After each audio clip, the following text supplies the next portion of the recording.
Michael, thanks for attending the BIM Day Out. Absolute pleasure. Tell us a little bit about Bentley and BIM. Well, Bentley, hopefully a very well-known and very long-standing company involved in the supply of design, collaboration tools and analysis tools for companies that are involved in infrastructure projects, so whether that's design like architecture or structural engineering or large civil projects, and that's really been our history. So, and obviously Perth has been always a very big market for us, particularly in the civil space, particularly in the mining space, particularly in the plant space. So we're excited to be here, particularly in Perth, because we really want to make a concerted push into the design and architectural space in Perth. So the BIM Day Out you thought was worth supporting because of its location and... Absolutely, and I think it's an exciting initiative because I think it's well needed in the industry. I think it's good to have an injection of a new feel and a new program, a new way of discussing some pretty important issues with the industry. Which other BIM events have you attended recently? I have to admit I have missed RTC for the first time, although that's the first time in the last 7, so I'm a fairly regular go to that one. Some informal BIM events in Sydney were probably the last ones I went to. And what do you think makes the BIM Day Out a bit different?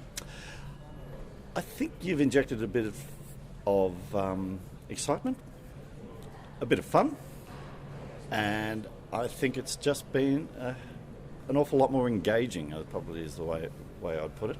And look, it's had a really good vibe, and I know that sounds probably a little esoteric, but there's a really nice feeling about what people are talking about, what people are seeing, and how people are feeling in this event. What did you hope the attendees learnt from Bentley's involvement in your presentations?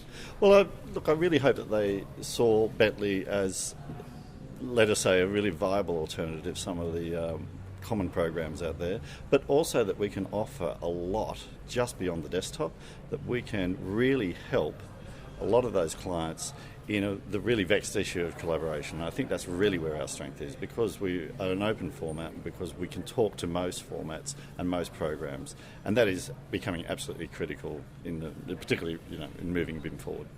And lastly, keeping with the spirit of the event, what was the last concert you attended? Yeah, I had to think about this, and I was tempted to say the Wiggles, but the kids are a bit older now. I actually did go see Josh Stone at the Enmore Theatre in Sydney. He was great, but I was a bit tired when I went, and I have to admit it was a little like a lullaby at times, but he was terrific. One guy and a guitar to hold a stage for an hour and a half was fantastic. Fantastic. Well, thanks for getting involved with the BIM Day Out, and see you again. Pleasure.